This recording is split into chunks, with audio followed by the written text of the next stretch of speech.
Psychology in Motion. I'm Philip Zimbardo. Emotional perception is the ability to categorize one's characteristics in their face and then draw conclusions from the collection of those features. Our obsession with emotional perception has led us to investigate the difference in emotional perception between males and females in Amity Regional High School. Let's take a look. Paul Ekman and W.V. Friesen were the fathers of psychological research in emotional perception.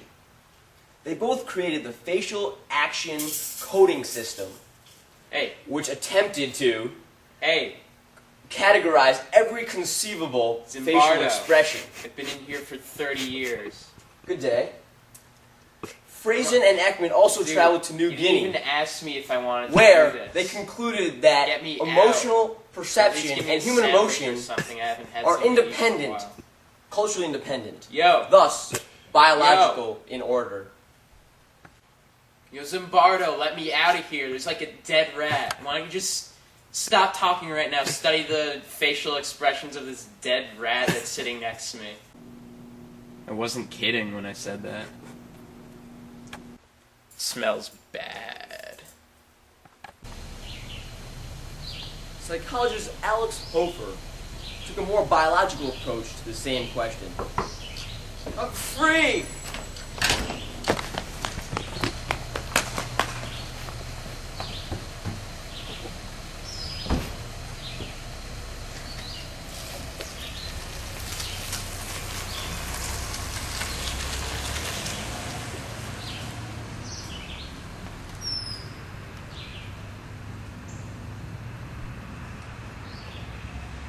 Well, Hofer used fMRIs to look at the activation in regions of the brain that had been associated with emotional perception.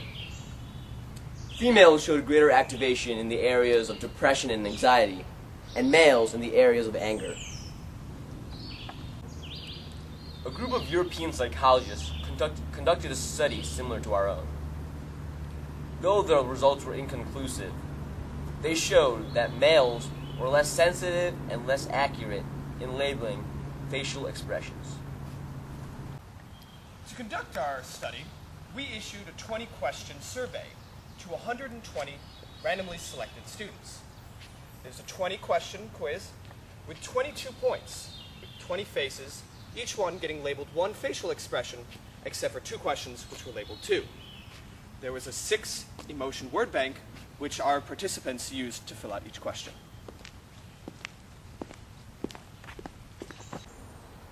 The survey was created by Paul Ekman and W.V. Friesen. In order to compare the difference in emotional perception between males and females, we conducted a 2-sample t-test for population mean. Mu1 was the true mean score of females on the Ekman-Friesen emotional perception test.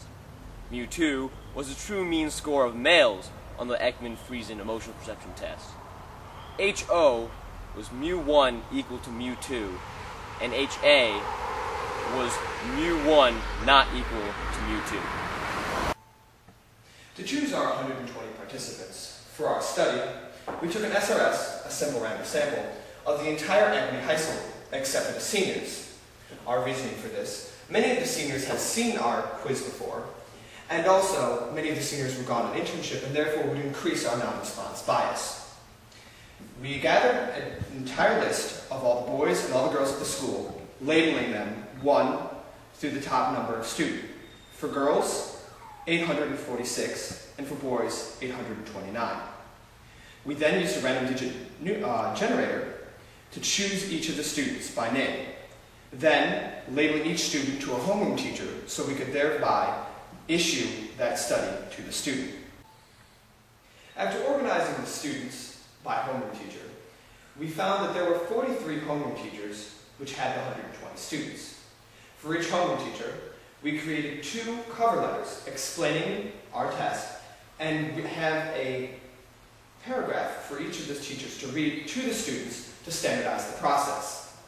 Then, the 2 sheets Because advisors split up, the teacher could then issue the surveys for the students of the other advisory and the cover letter to the other advisory teacher.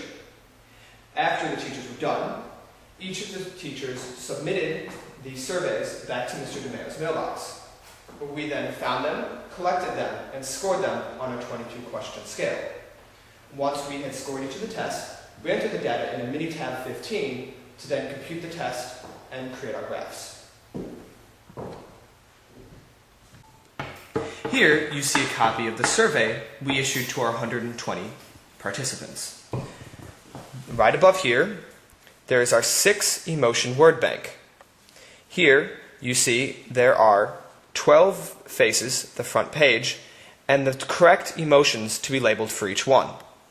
On the back side, we have, again, here 8 questions, but the last 2 questions, as mentioned before, have 2 emotions to be labeled. Here you see a scatter plot of the values received by the boys and girls that the test was issued to. These circles with the plus sign through them mark off the center as measured by the mean for each of the different.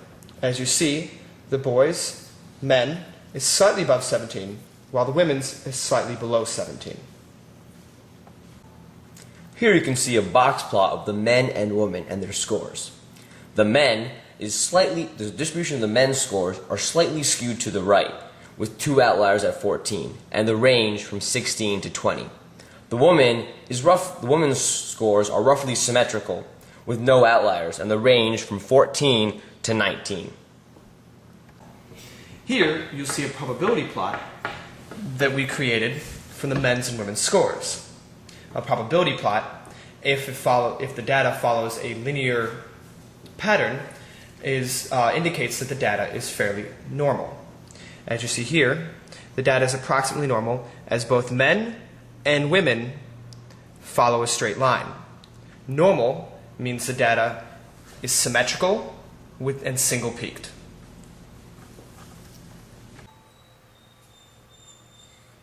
Oh, hello. I was just catching up on a little mid-afternoon reading. But back to our study. After we compared the results of our boys and girls, we found that the difference between the means was approximately 0.270.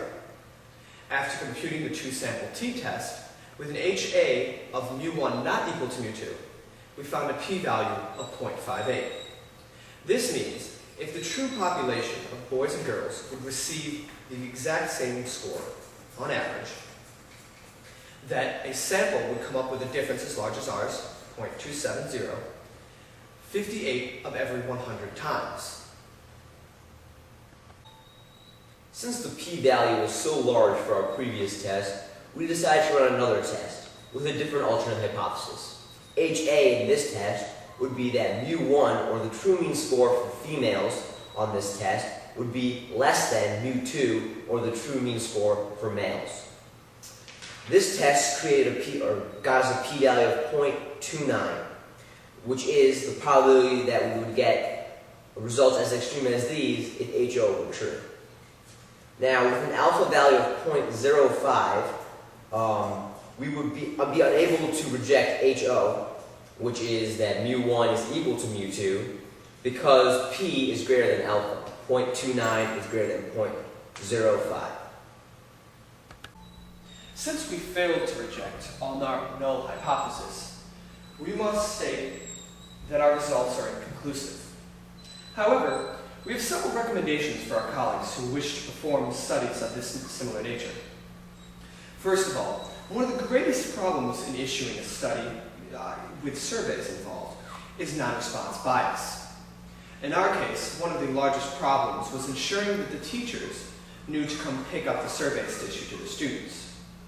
One thing that another study performer should focus on is ensuring that each of the teachers or the people issuing the study are aware that the study is coming and it is well publicized so that studies can get out to the students in an efficient and effective way. Another issue was ensuring that the teachers would read the directions properly and the students or the survey takers would complete the survey in a correct manner according to those directions. The last two questions of the survey needed two emotions to be labeled on the faces. However, many students did not complete or did not write down two emotions for those two pictures. 7 of the 39 surveys only had one emotion on those. 5 of the 7 were girls and 2 of the 7 were boys. Also, on questions 8 and 17, both which would be correctly labeled as discussed, nearly every student mislabeled those emotions. That may be an interesting factor in future studies on the same topic. Thank you for watching Psychology in Motion. I'm Dileep Zimbardo. What? What? I'm No,